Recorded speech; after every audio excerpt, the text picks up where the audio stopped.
Okay, thank you very much. Welcome to today's College Football Playoff National Championship Game Virtual Coaches News Conference. We will begin today's news conference with opening remarks from both coaches, and then we will take questions. We will begin with an opening statement from University of Alabama head coach Nick Saban. Well, first of all, we're very honored to be here, very proud of what our team has been able to accomplish this year, and would like to thank the College Football Playoff Committee and all the folks that worked so hard to make this happen, for giving us an opportunity to do it. I'd also like to congratulate Kirby and his team at Georgia for having an outstanding season and earning their way into the national championship game as well. They've been one of the most consistent, well-coached teams all year long, and it's certainly going to be a great challenge for us to have the opportunity to play them. Our players have done a pretty good job of trying to stay focused on what they need to stay focused on, but I think that's really one of the keys in these kind of games is, can you stay focused on what you need to do to try to execute and play well against a very, very good team. So that'll be the challenge for us as well. Thank you, Coach. We will now hear from University of Georgia head coach Kirby Smart. I'd like to thank the host city of Indianapolis. I think since our arrival, they've been tremendous. I know the people staying with us over in the Westin Hotel have been incredible. Done a great job of accommodating and making sure the players, have something to do when there's a little downtime, and they've just done a wonderful job. What a great venue. I'd also like to thank and tell our team and our staff and our entire university what a tremendous job they've done supporting our players, and our players have done a tremendous job buying in. It makes for a long season when you play the extra championship game, semifinal game, and everybody's got to buy into that, and everybody's got to understand the importance of you got to play your best at the end, and that's what we've been climbing, trying to do. Also, like to congratulate Coach Saban and their team. They've done a tremendous job. We've gotten to see them once already and know how good they are. They really do not have weaknesses across the board. They're playing really, really good football right now, and should be a tremendous challenge for our team tomorrow night. Coach, thank you. We now transition to the Q&A portion of today's news conference. If you have a question, please use the raise hand function, and we will get to as many as possible. Once you are called on, we will unmute your line in order for you to ask your question. We'll pause for 1 minute. Let us begin with Ralph Russo. Good morning, gentlemen. This is for Kirby. When you came to Georgia, did you have in your mind in any way, I have seen what they have built at Alabama, and I believe we can build something equal to it here at Georgia? My biggest goal was being successful when I came to Georgia. When you take on your first head coaching job, I was very, very fortunate to work under some, really good head coaches of the likes of Coach Saban, Coach Bowden, Coach Ricks, my father, and a lot of those people impacted me. But as far as the way we organize and run the program, most of that came from my time spent with Coach Saban. There was a year at LSU, there's a year at the Dolphins. You take a lot of things from the places that you come from in your history. That certainly helped shape me as a coach. The goal was to have a successful program. And the state of Georgia and the high school coaches and the support that you get in the state of Georgia for football makes it a very fertile area. And you're always going to have a good recruiting base. And we've been able to have that. And if you recruit well, have good coaches, do good development, good strength program, you're going to have a chance at success. And that was certainly the goal from the outset. We'll take our next question from Dennis Dodd. Hey, for both coaches, excuse this question, but just, it's the only chance to ask this going in, but I just wondered what both coaches thought of the transfer portal, the future of it, and how it's being used. Coach Saban, let's start with you. Well, to be honest with you, I'm not very focused on the transfer portal right now, but I think the number of players that are in the transfer portal, I think everybody could make their own assessment of whether they think this is a good thing or a bad thing. I personally think that having resiliency, learning how to overcome adversity, doing the kind of things you need to create value for yourself and your future is sometimes difficult, sometimes hard, sometimes doesn't work exactly like you want it to work. But I do think there's benefits to people having to try to work through that. And, so I think now we have sort of I don't know if you want to call it a fad or whatever, but anybody that's a little discontented with the program that they're in, just, get into transfer portal and see what my opportunities would be someplace else. And I don't know that that was the intention originally. And I hope it doesn't continue to be that way, but we're going to continue to try to create value for our players personally, academically, and athletically so they have a better chance to be more successful in life, and hopefully our players can buy into that so they won't want to go someplace else. But a lot of this is based on playing time, and when you have 85 guys on scholarship, everybody can't start. Coach Smart. Yeah, much the same. I think it's a hard time to be thinking about it when you're getting ready to play for a national championship. It's certainly the furthest thing from your mind, but it does make you think hard about the kind of kids you recruit and what their beliefs are and what their goals are and how they get there. I think a lot of what you look at when you recruit now is what is the history of the student athlete, and you're trying to put a likelihood of when things get tough, because they will get tough. They will get tough in college athletics. Your time demands, practice demands, competitive demands will get tough. How will they respond? And we try to spend a lot of time looking at that because some of the portal is out of our control in terms of the decisions that players make. We try to be fair and honest with our players, and if they're not ready to play, then we communicate that to them. But each and every player is different, and each situation's different, and it's certainly tough to navigate during this day and age of an early signing period on top of that.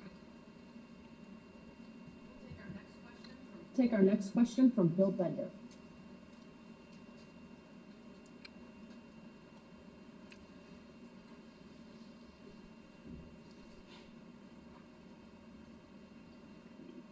Sorry, I was on mute.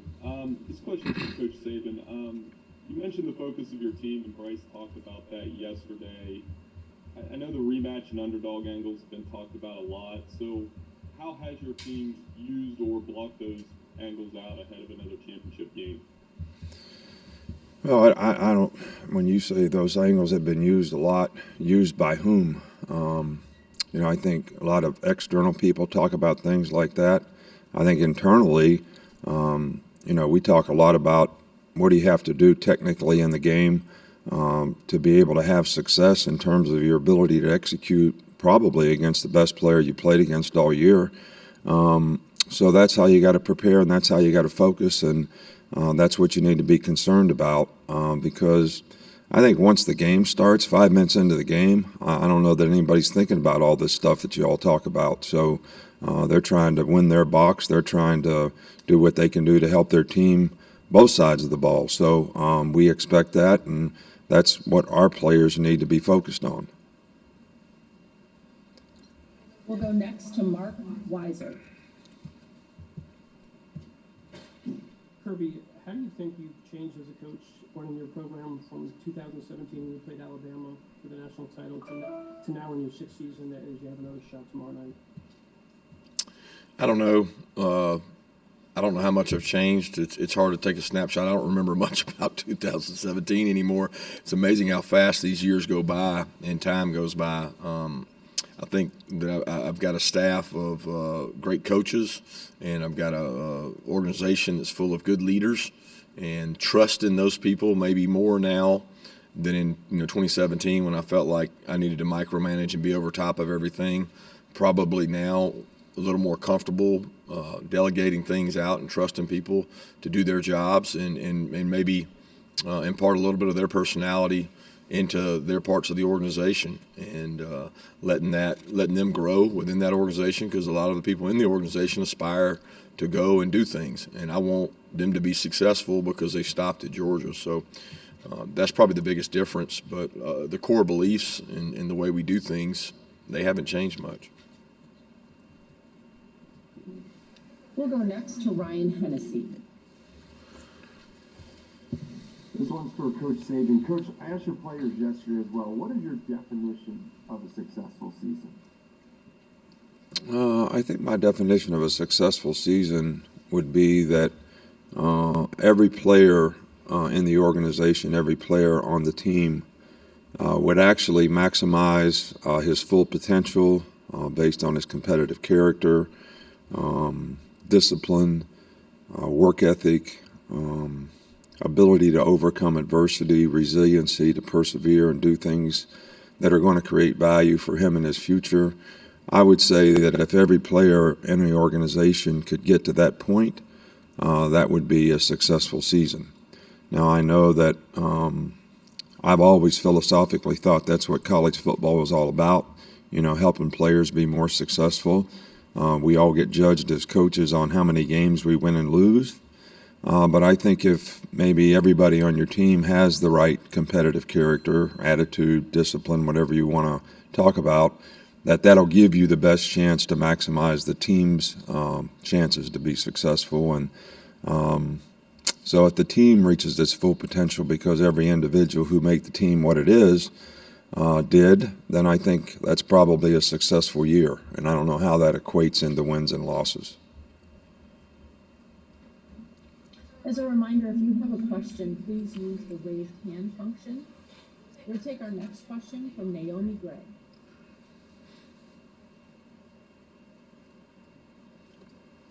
Good morning, coaches. This question is for both of you. Given the history between you guys, although you'll be on opposite sides of the field come Monday, how special is it to be sharing this moment again with one another? Well, I'll go first. It's a great honor to be across from Coach Saban and the tremendous job he's done, but it's probably nothing unusual for him to be in this game, because he's been in this game an awful lot, and I know he doesn't take that for granted, because I know the work and effort he puts into it to get his team here. I've been able to see that. I've been a part of that. I also know the work and effort we've put in to get to this point. It is no easy job to get to this point in the season, through the SEC gauntlet, through the championship game, through the semifinals. It's a tough, rigorous season. So to be in this position is certainly an honor. To be across from Coach, it's a tremendous honor for our team and our organization. But like we've always said, it's not about he and I. It's about the players and their opportunities to go out and be successful and make a lasting memory. Well, from my standpoint, I think the University of Georgia, Kirby's program is probably one of the elite programs, in the country. He's done an outstanding job there of making that program what it is, and obviously, the players and people that are in the organization have made that program what it is, and we certainly feel like, this is the best team in the country that we have an opportunity to play, the most consistent team all season long in terms of how they played. And it's a tremendous challenge for us, and really kind of an honor to have the opportunity to play against what we feel is one of the most elite programs in the country. And, probably just looking at the future, probably will be for some time in the future as well. We'll take our next question from Anthony Dasher. Coach Smart, what's the biggest area of growth that maybe, we don't see that you feel your team has made the most improvement in? I don't know. I've certainly been really proud of the way our team has responded, especially early in the season, to success. As a coach, you're always worried about that, and I was really worried about the consistency in performance, because that's usually what gets us, at least in the past. We've had a game that we didn't play real well. We played really well throughout the year, played consistent. We didn't have a lot of letdowns. And we played the best team we've played this year in the SEC championship, and it was a great matchup. That they won most of those matchups. You look across the board. So we've been trying to improve in areas since that game so that we can be at our best when our best is needed. A lot of people talk about this and that about the SEC championship game, but at the end of the day, we played a really good football team, and they won more matchups than we did. So we've harped, Anthony, on improving in a lot of areas. Certainly got to do a much better job in third down, red zone, and forcing turnovers. But throughout the season, I think we've gotten a lot better across the board. Probably the biggest area of jump would be offensively and the skill players, because we had so many guys out throughout the season. It was good to have those guys back in the last month. Take our next question from Charlie Potter. Yeah, this is for Coach Saban. Kind of a two-parter on the offensive line. Just how has Emil Ekio progressed this week, and how important will it be for that group as a whole to play well again against Georgia? Well, I think the biggest challenge in playing Georgia is they have one tremendous front seven. They've got great size, really good football players, physical, very instinctive, really got great team speed. The linebackers are, Nakobe Dean and the group fast, react quickly, very instinctive. So if you want to have any success in this game offensively, you have to be able to at least control, those guys up front and their front seven to some degree. They have very good defense in total, but it starts with that. They create a lot of negative plays. They've got some really good pass rushers that can be disruptive to the quarterback. So I think it probably starts up front in a game like this, and it's going to be, critical for us to be able to, play well up front in the offensive line to have any chance of being successful on offense. We'll go next to Alan Cole. Yeah, question for Kirby. Alabama obviously kind of threw the ball over you guys in the first game, and then in the playoff semifinal, turned on a dime and ran the ball for over 300 yards. How difficult is it, and what's kind of challenge like in preparation, preparing for a team that can just kind of turn on a dime like that, and can do really anything on offense? Yeah, it's the ultimate challenge. When you look across the board at the efficiency with which Bryce Young has played with, and he's got good weapons around him, he's got a really good team around him, but make no mistake about it, he is elite at what he does. To have the number of touchdown passes to interception ratio, I don't know that I've ever seen really anything like it. And we talk about him as Houdini because he can make people miss. He gets rid of the ball. People don't even account for the number of times this guy has avoided sacks and thrown the ball with no intention of anybody catching it. But he knows where to throw the ball to not take a sack. And when you do that, you're really elite. Now, they've got really good skill players on the outside. They know how to use those skill players. They put them in different positions, change things up. Brian Robinson seems like he's been there for 100 years because when I was there before, I remember him being in high school. And he is a physical, runs with purpose, intent, traditional Alabama back, really physical downhill runner. And they do a good job, especially against Cincinnati, of committing to the run. So, it's a double-edged sword. You do too much of this, they can hurt you. They're certainly physical up front. They always have been. All Coach Saban's teams have been that way. But make no mistake about it, they can be really explosive on the outside. That's been the advantage they've had probably in the last 3 to 4 years is the number of wideouts they've had that are just explosive, great playmakers. And it's changed mostly the game of football, not just Alabama, but you can actually win the line of scrimmage and you could possibly lose the game because of explosive plays. And that's what you got to be careful of. Our next question will come from Chip Towers. Yeah, Kirby, I have to ask, obviously, it's been so long since Georgia's been able to cross this finish line. They've been in this race a bunch, but haven't been able to cross this finish line 41 years. I just wondered, you personally, obviously being a Georgia guy, how much of that do you feel, do you hear I know it doesn't have anything to do with what you do preparing day to day, but do you kind of feel that from the donors and the people who just want it so bad for this program? No, I do not, Chip. What I feel is, how do we stop Bryce Young, and how do we control their front? How do we run the ball? How do we throw the ball with efficiency? How do we convert third downs? How do we stop them in the red area? That really is the furthest from my concern, because I don't all in all control that. What I control is who we recruit, how we develop players, how we keep people in our program, and then how we do scheme wise and things. Because if you do that right, the other will take care of itself. But my focus and energy and entire mind is on what can we do to help our players play better. Take our next question from AP Stedman. Good morning. This question is to both coaches. How do you view the opponent's special teams? Your assessment, please. Coach Saban. I think Georgia has outstanding special teams. They have really good team speed, which usually lends itself to good special teams. They're very well coached. They've got really good specialists, which always helps control vertical field position. But their kickoff coverage is one of the tops in the country. They've got explosive returners in the return game if you don't do a really good job. They blocked some kicks this year, so. All around, this is a really, really good operation relative to all phases of special teams. Yeah, very, very similar.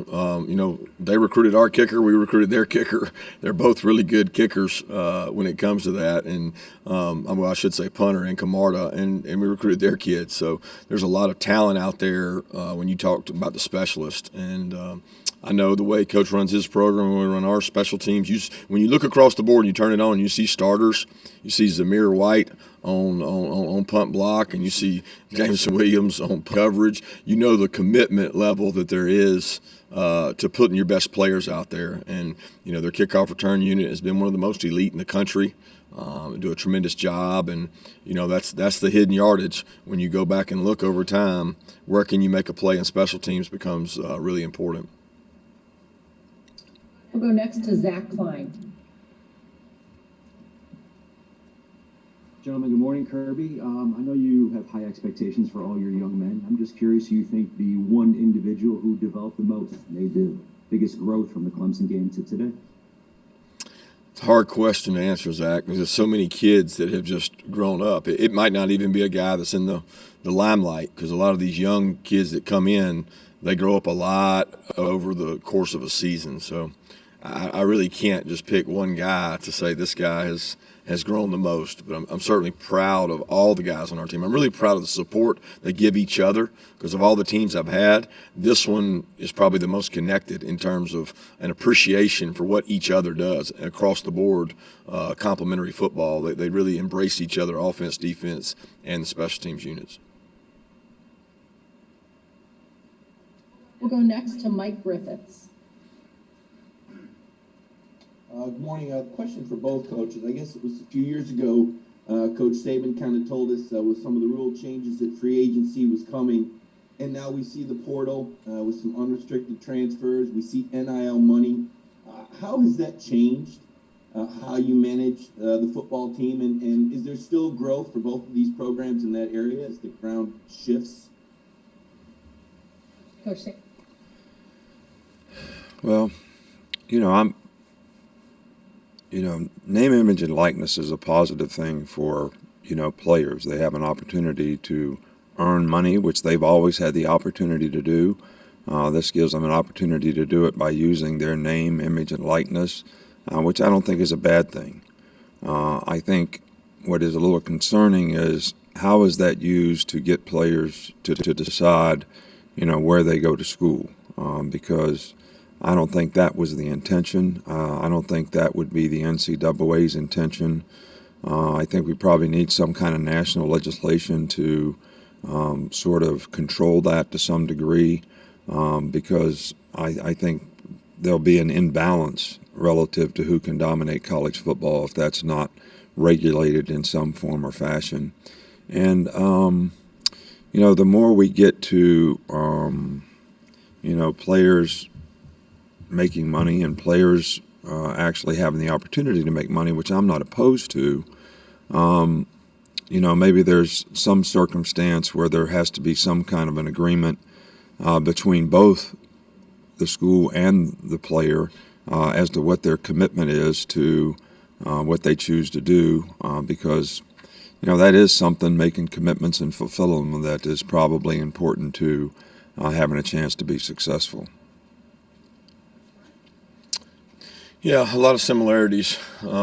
It's tough to navigate in a time like right now. We're getting ready to play for a national championship, and a lot of the market, the free agency market out there that's going on is being done while we're trying to prepare for a national championship game. And there's so many things that go into this that maybe the media and the common people don't know. When does your school start? How does that affect things? It affects things in a dynamic manner. Are you quarter? Are you semester? There's a lot of competitive advantages into getting into the portal, and then you move to NIL. And I agree with Coach that you're going to have the haves and have-nots, and the separation that's already there is going to grow larger. And the schools that have the capacity and have the ability and are more competitive in the NIL market are going to be schools that step ahead on top of other schools.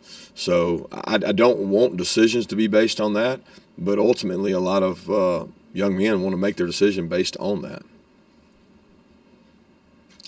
Next question from Ryan Hennessy. Coach, you talked about, and your players talked about this for Coach Saban, sorry. Your players talked about this as a business trip. I want to know how your team has handled this trip and what the evaluation of this trip has been so far for Bryce and the team. Everything that I've seen from our team, they've done what we've asked them to do. This has been a very hospitable place here in Indianapolis to actually come and visit. I think this is a great sports town, having been here for the Combine for many years and knowing the hospitality, the friendliness of the people here. But our players have done everything that we've asked them to do. You never know exactly what's going on in the back of their mind, even though they show up for practice and do what they're supposed to do. They're paying attention in meetings, but they have a significant amount of time where they're doing other things. So how they can sort of refocus when you need to refocus is probably the most important thing, and that's something that I've seen our players do a pretty good job of. I think it takes maturity, especially on the young players' part, to be able to do that, but it's been good to this point. We'll take our next question from Rocco DeSangro. This one's for Coach Saban. Coach, you and your players talk a lot about trusting the process. From a highly touted recruit in high school to stepping on campus and being a backup quarterback to now getting the start on college football's biggest stage, how have you seen Bryce trust the process over this last year especially? Well, Bryce does about as good a job as anybody we've ever had in our program in terms of how he prepares for a game, how he studies the other team, how he sort of knows the ins and outs of what we want to try to execute and what we want to try to do on offense. He's well liked by his teammates. He's a leader. And, he's got sort of a emotional stability about him that he doesn't really get frustrated or, upset in any kind of way, even when things don't go well. He's can sort of stay focused and keep doing what he thinks he needs to do to be able to have success and make adjustments, adapt to what he needs to do.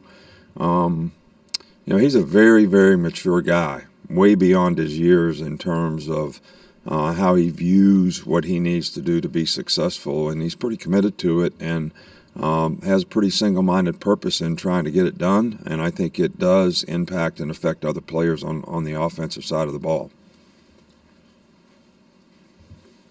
We'd like to thank both coaches for their time today. That concludes today's coaches' news conference. Hope everyone has a wonderful day.